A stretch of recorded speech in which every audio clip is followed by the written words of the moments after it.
Hi guys, and welcome back. Sorry it's been a couple of weeks. I've been preoccupied with other things, but we're back.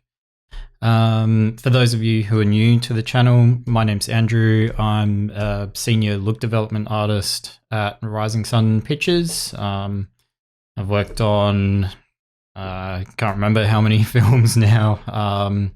Most recently, like Thor, Ragnarok, Tomb Raider, Peter Rabbit. Yeah, so today's going to be an interesting video.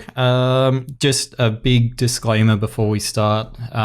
This is a fairly gory asset that we're working on today, so if you're squeamish, I would definitely not watch this tutorial. It's going to be a little bit full on, but for those of you who don't mind, and you know, we do have to work on this sort of stuff in production. Like a good example of this was assets on Logan.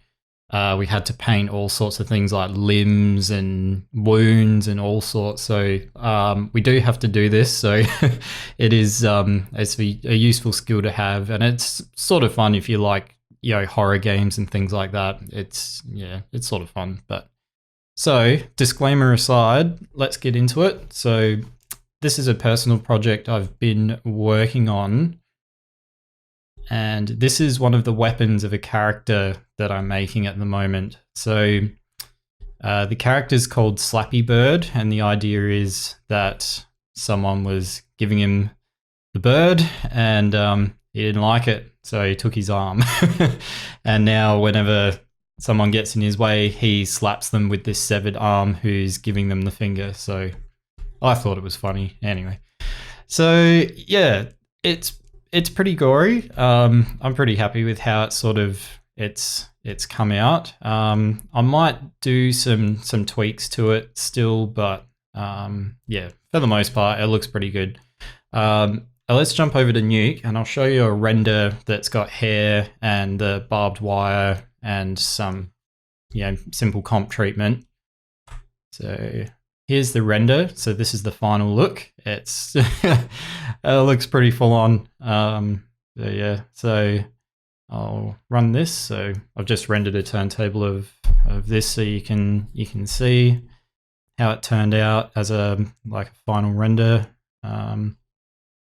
So all aspects of this were done in Substance Painter for the textures for all components. So that includes the skin, the blood, the bone, basically everything. The only thing is the hair was done in Houdini, but I actually painted maps. You can see the blood accumulating on the hair here. I actually painted maps for that in Substance Painter as well. So yeah, it's pretty cool, and yeah, it's pretty full on. This sort of gnarly edge here, and yeah, I think it looks pretty revolting. But yeah, it's cool. I had to do a similar asset on Logan with a severed arm holding a shotgun, which was sort of similar to this. So yeah, so I've had a little bit of practice at doing this before. So yeah, so let's get started, and I'll show you the layers I used to build this up, and yeah, let's get into it. So in Substance Painter, I've only got 2 UDIMs for this whole thing. I've got one UDIM that's for the arm, so I've only got one UV tile that covers the whole arm. That's about all the coverage you need for something like this. There's a surprisingly good amount of detail at 4K, especially for the resolution that I'm going to be using this at. We're never going to be this close, but even if we did need to be, could probably hold up to about here before it would start to degrade. Even then you might be able to get a little bit closer, so it's more than enough. And then the other tile is the bone. Yeah, which is also more than sort of enough resolution. We'll pull that open. So that's how the UVs look for the bone. I did keep a bit of space here because I was thinking about maybe adding like fragments or something later on. But for the moment, this is more than enough. You can see there's some pretty good resolution, like at 4K. You don't really need more than that. So yeah, so let's cover the bone first because that's a bit quicker, and we'll get into the skin afterwards. So you can see there's this sort of like artifacting down here where the bone intersects with the skin. Now that totally doesn't matter because we never see it. It's just Substance Painter calculating the edge occlusion along this area, and yeah, it's not a problem. I've also hand painted. I think I hand painted a little bit of connection point around here, but anyway, let's go through the layers. So let's start with the base layer, which is actually a Substance preset called Bone Stylized. So that straight off the bat gave me this sort of look. And inside this is a smart material. There's a base color, which is always good to do. It's really useful because you can always go back and molt against it, or pull it up as a anchor point or something. Like it's always good to just set that baseline first. We do it in production all the time. The first pass is always just flat shaders or flat materials before adding any textural detail. So and then the second layer they have is like a dirt layer, which is just adding some high frequency detail and getting into some of the geometric detail that's here. So we can take a look at the mask that they're using. Yep. So yep, some high frequency detail. Looks like they're using curvature or something. Yep, curvature, and then a dirt pass to get in the recesses in here. So it's pretty simple, but it's a really good starting point. And like it's stylized, but it still looks good. So I'm just going to turn shadows off quickly. There we go. Cool. Okay.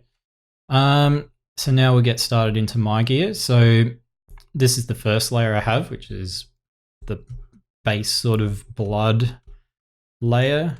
So you can see I'm using in triplanar mode. I've got this map ratio grunge 03, just done a bit of balance and contrast adjustment, and then running a gradient through that map. I've covered this in previous videos where I always tend to run a gradient over black and white map inputs to get extra detail.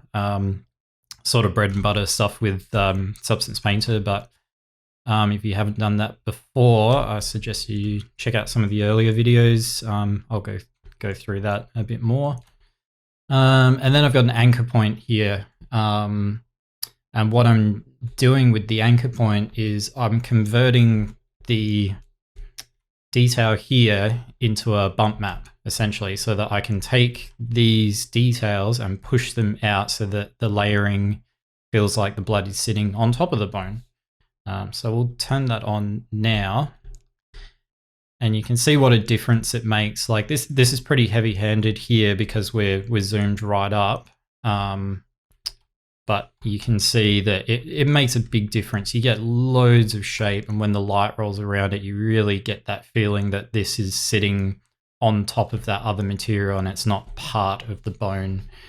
So the way I'm doing this is with the anchor point, I am picking the base color and I'm running that in the height channel.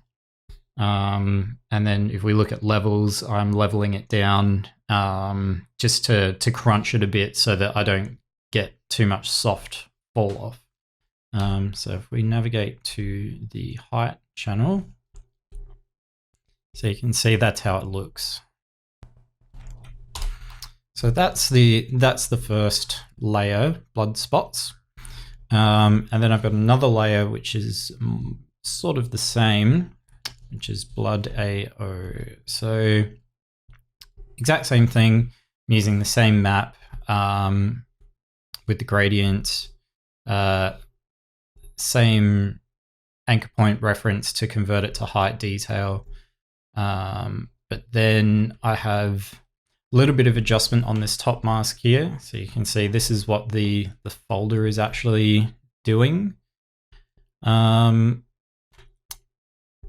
basically I'm filling the map with the baked ambient occlusion map to give me the fill in the recesses. So let's go through these one by one so I can show you. Yep. So I'm taking this map, I'm inverting it so that I can fill in these sections here. I'm doing a levels adjustment to boost it, and then a little bit of hand paint top up. Yeah, I'm on just around the bottom here to help the integration against the muscle there. So turn that back on. And yeah, that's pretty much it. Like, it's pretty simple really, but you get a really good amount of detail with like sort of minimal effort, which is awesome. And going through the colors, you can see like, yeah, you get a lot of detail like very quickly. Yeah, it's pretty cool. And then the normal map. So I've baked out the sculpt detail from ZBrush, and I'm bringing that into Substance Painter as the sort of like default normal map. So under texture sets, just here, you can see this is my own normal map. This isn't the one generated from in Substance Painter. So that way, what that means I can do is I can take all the height information that's generated from the anchor point blood sort of conversion, and I can merge that with the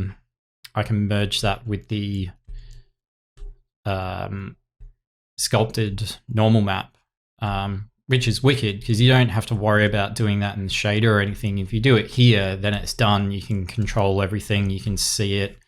You're sort of taking that extra step out of the shading part. So yeah, so that's pretty much it for the bone. It's pretty simple, but it looks pretty wicked. It's got this wicked sort of shiny core to it, but you get a nice sense of wetness versus dryness. And yeah, I think it came out pretty well. So let's move on to the skin, which I'm sure you're all eager to see. Okay.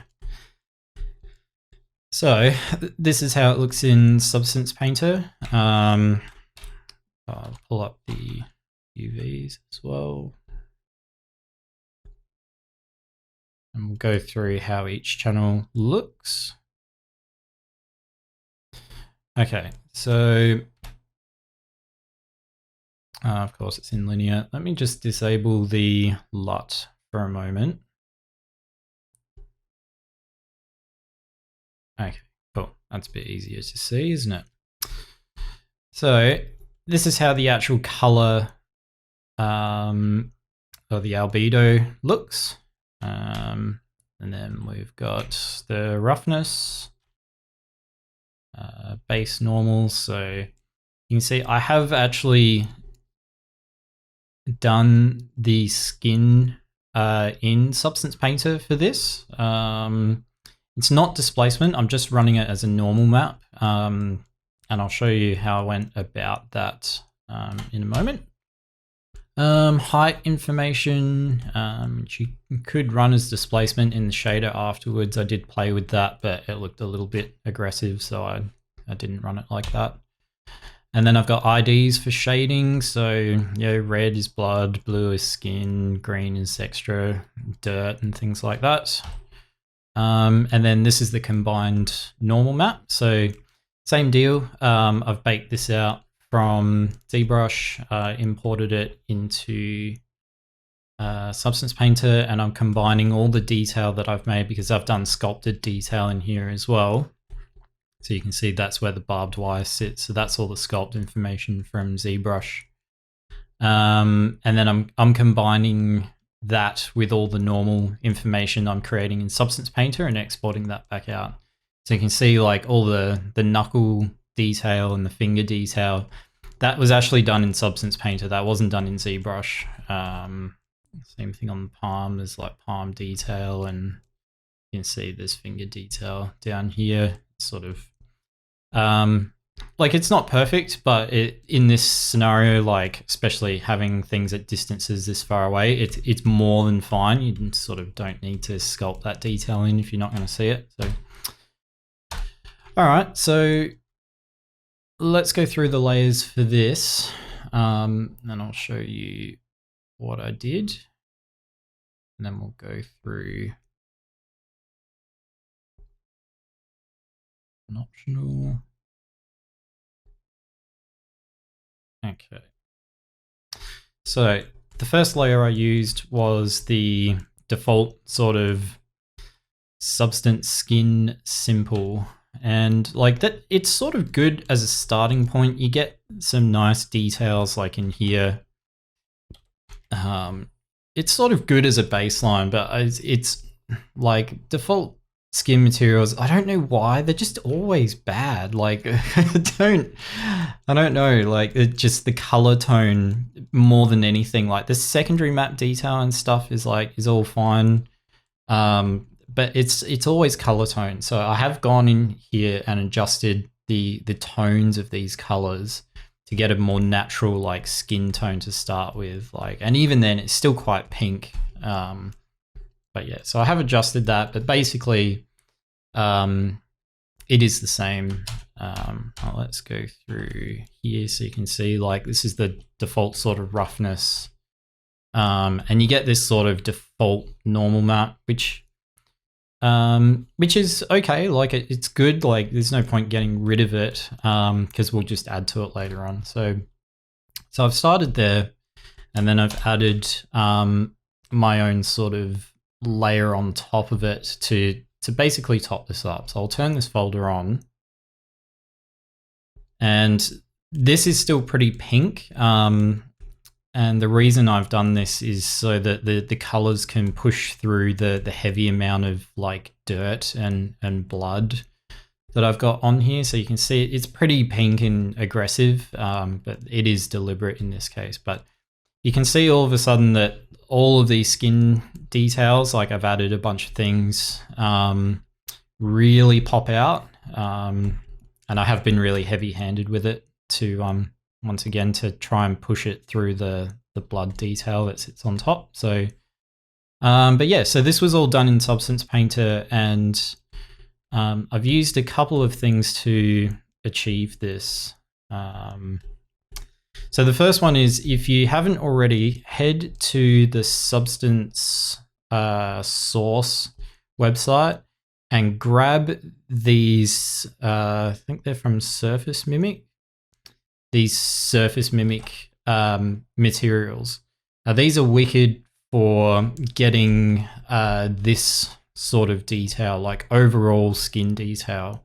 Unfortunately, they don't have specific things like the hand and knuckles and things like that we can use, but it's really good for this sort of stuff.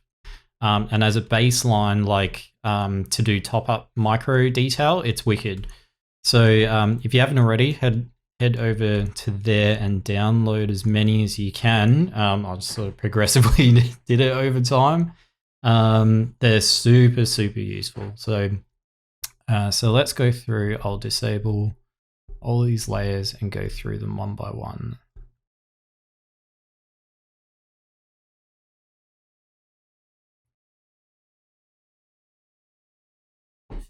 Okay, so the first one is this generic skin normal map.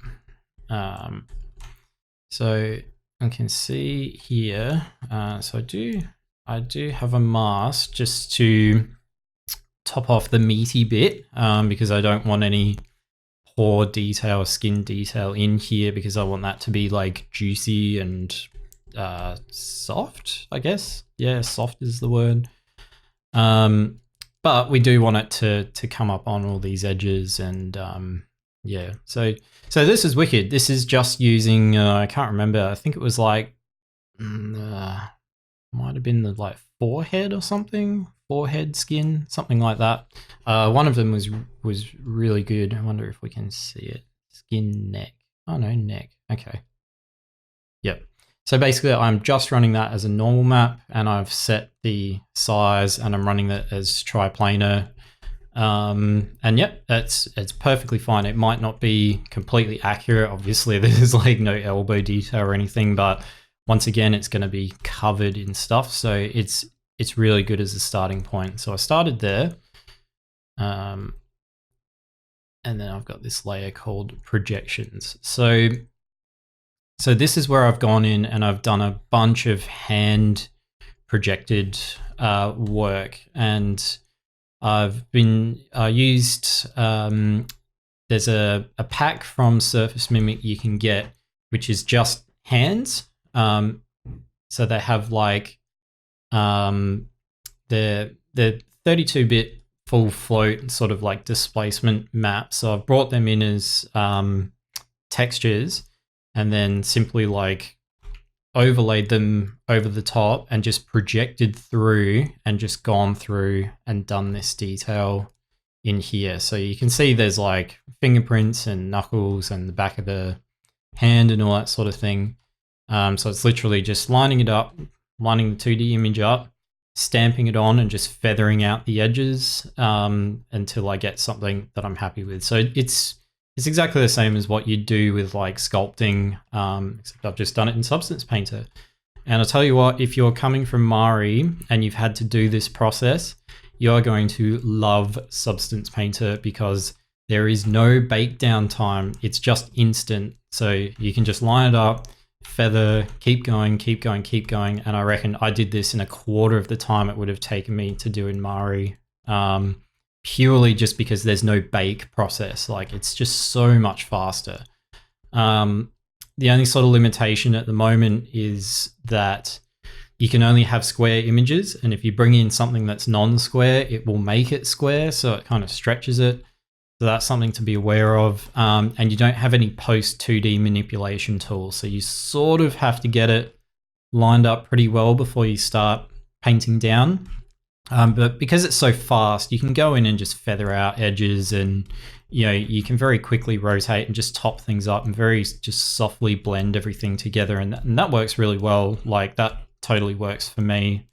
So that's how I've gone about doing that. So that's where all that detail has come from. So I'll turn it off and on again so you can see. So I'm just running it, just normal straight on top, and we'll go through to the height map. You can't really see it too well, but anyway. And then the combined normal map, which is like, awesome. So cool. So we'll move on to the next layer, which is thickness tone. So let's load up. Cool.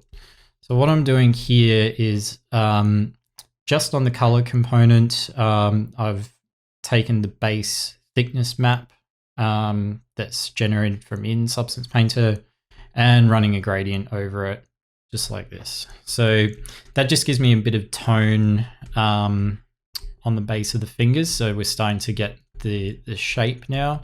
And it also gave me some sort of pink up here to start working with later on for when we get to this section. But you can see like in subtlety, like especially around the wrist and stuff, it does some nice things, which is cool. It does get a little heavy like on the fingers, but you could always range that down if you needed to do something a bit more like detailed than this. But in this case, it's fine. Like it, I mean, like the arm's been removed. It's not going to be perfect. So, yep. So that's that layer. I've made a pass-through layer here, which essentially is like a duplicate and merge, or duplicate and flatten merge in Mari. But you can do this at any point, anywhere, and it basically just looks at this layer as if all of this is flattened into here. I've dropped an anchor point so that I can reference it in this channel up here. And essentially what I'm doing is I want to be able to pull all the pore detail out and fill it with another color because I want this arm to look dead, but sort of fresh dead. I don't quite know what that really looks like, but I imagined it would be maybe like a little bit more purple than this. So what I want to do is fill all the pore detail with color essentially and roughness because I want the pores to be like very rough. So basically this mask ends up looking like this because what I've done is in the mask editor, I'm using the ambient occlusion mode with the micro normal and micro height reading from the anchor point. So you can see when my mouse hovers over, it's actually highlighting this channel to show me which layer I'm referencing. So you can see that. That's pretty cool. So on the micro normal, the reference channel I'm using is the normal. On the micro height, the reference channel I'm using is the height. So it's taking every channel up to this point, sorry, every layer up to this point, flattening it, and then I'm feeding it into the mask editor, and then using ambient occlusion on top of that just to get some more discoloration in those areas. So you can see, and then I think I'm inverting it, am I? Yes, global invert, yep. So what that gives me is a wicked mask that has all the pore detail in it. And this is a really useful trick to pop skin detail. So you can see like how cool that mask is. You can see, yeah, I've got a little bit of stuff happening up here. So now when I go and disable this layer, see like it's sort of subtle, but like it makes a big difference. And especially when you start talking about speculars, you can see now that all these pores really stand out because they have a different roughness value now. So that's cool. It's a cool trick. And now the base color also looks like this. So now you're really embedding those pore details into the color. So it's a really useful trick. And my roughness map now looks like this. So wicked, wicked, wicked stuff. And then the final layer in the skin top up is just a specular adjustment, where I'm sort of just clamping it. Like I don't want any value in the roughness map to go below this value, and I don't want any value above to go past here. So we'll turn this on as well. And you can see this sort of just like removing the information we don't need. It's and like limiting it. So we'll just turn this back on. Now you're probably asking like, well, why are you doing this here? Well, I could leave it like this, but with the amount of layering that we're about to do for the dirt and the blood, I want to sort of get the specular as right as possible before taking it into shading, because it's going to be difficult to adjust this well, I guess, because you're still going to have issues reading between masks and things like that. So it's better to like just try and get it as tight as possible before sort of taking it into shading. And these values I know just from experience, like I just always tend to hover around those values for skin. So that's sort of just what I tend to stick to. But it all depends on context. If your character is like in a river or something, well, it might be different, but yeah. So that's why we do that. And you can sort of see like without subsurface or whatever, it's a little bit tricky. But you can see the sort of difference it's making there. So we get that sort of highlight now. So when we zoom out, you can see, yeah, that's starting to read with a good amount of detail. Once again, we never get this close. It's really just to help push it out at this detail. And you can see, yeah, it reads really clearly. And this useful trick here. So that's the top up for the skin. This is just an ID I'm adding at this point to cover everything. So basically my blue channel is now my shading control for skin for later on. So the next bit is the meat bit. Ugh. So there's, yeah, it's pretty fresh. So the way I've done these sorts of things in the past is basically it's just steak, right? So it's a photo of a fresh cut steak from, you know, like a butcher or something.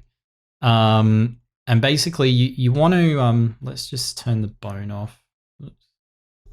Yeah, okay. So it's just steak. So it's a photo of a steak that I've randomly sort of projected and blended around. And yeah, you just sort of mangle it until it looks like pretty gnarly, really.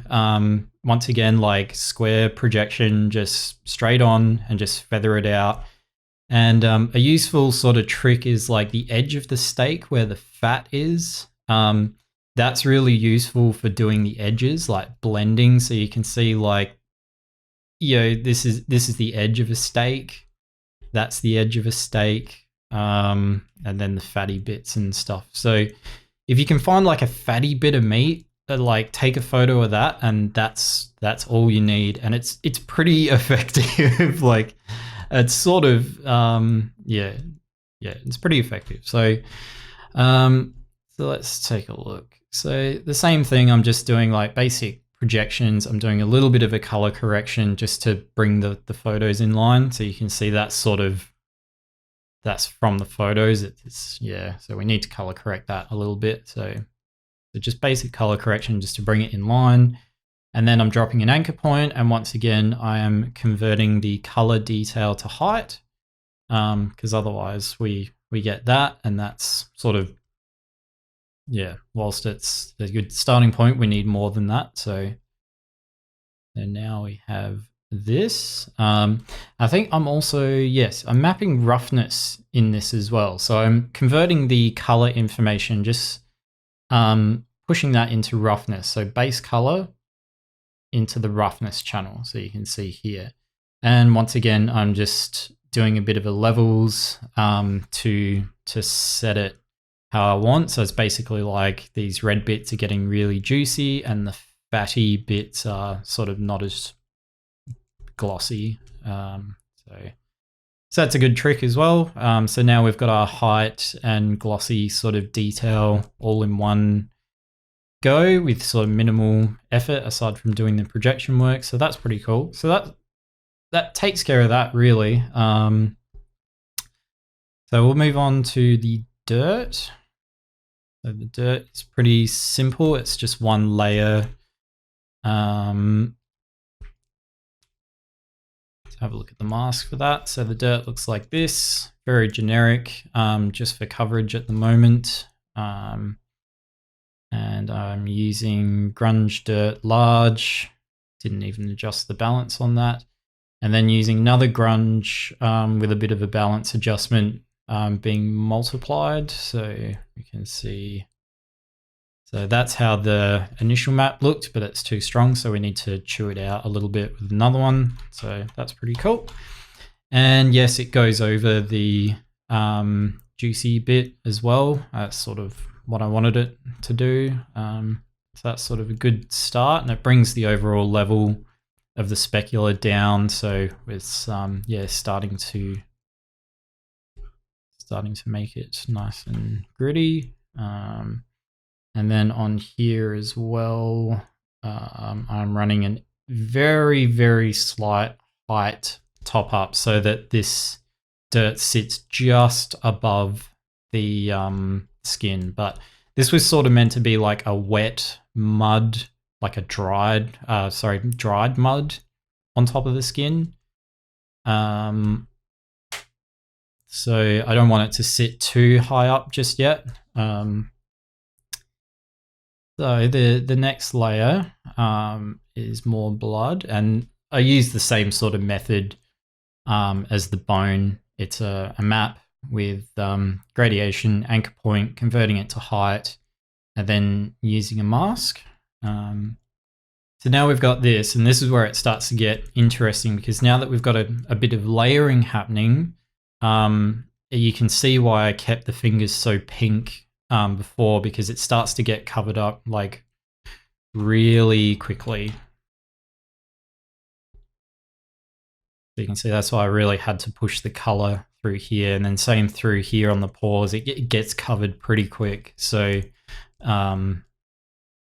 yeah, so let's go back and check the mask. So this is the mask for the first layer of blood.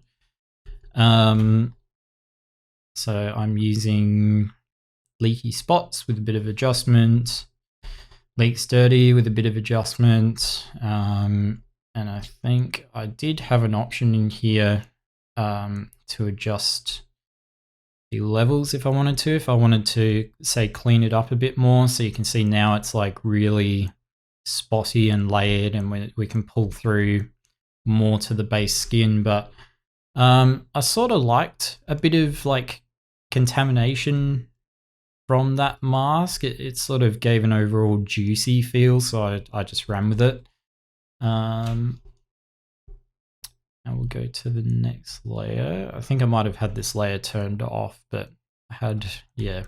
So I had the option of adding like a second bit of dirt that sits on top of this first blood layer,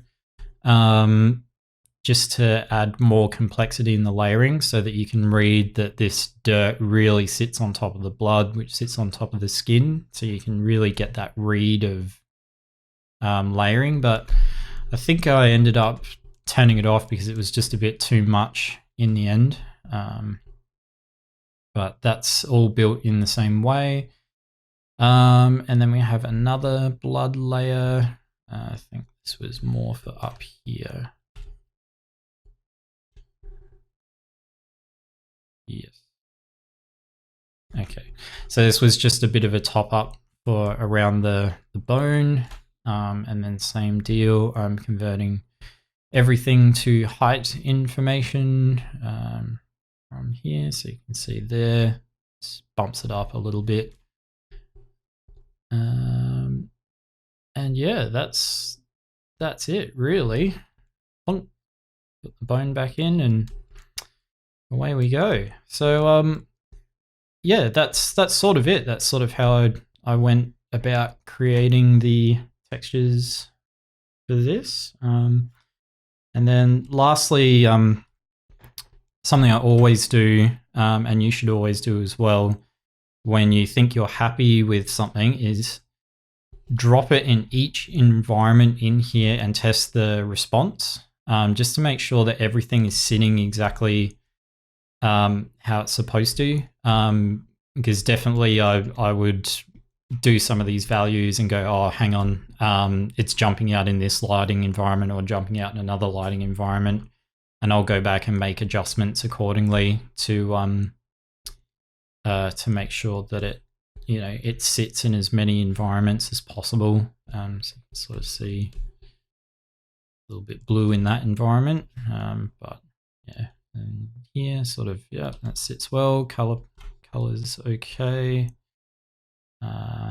Yeah, sort of sits okay in there.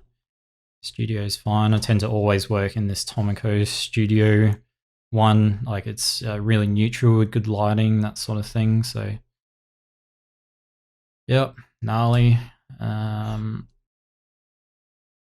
Yep, gnarly. Looks pretty good. Yeah, cool. Yeah, so yeah, that's a lot of it for this lesson. Let's just go back to Nuke one more time so that you can have a look at the final output again. So after it's gone through shading, this is how it looks with everything dialed in. I did make a few subtle sort of adjustments in the shader using the IDs, which I didn't talk about. Cool. So I've got some IDs for these components, so like the blood and the dirt and all that sort of thing, so that I can adjust these in shading later on. So I did make a little bit of adjustment but not too much. You can see it's sort of how it looks in Substance Painter is sort of how it came out the other end.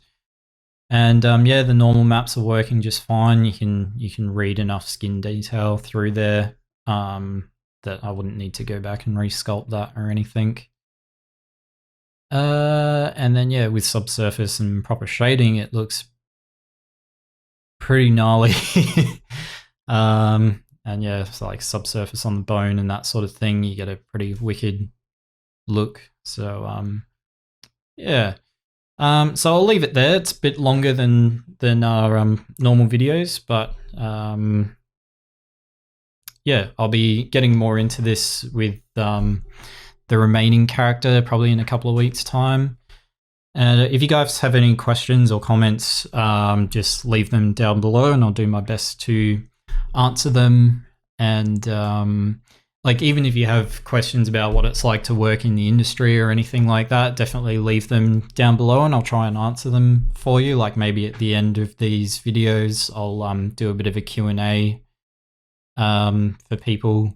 And I might even do a live session one day where you guys can just ask me on the fly questions and I'll do my best to answer them for you. Yeah, so thanks for tuning in. If you enjoyed it, thumbs up, subscribe, more videos to come. And yeah, I'll see you in the next one. Thanks, guys.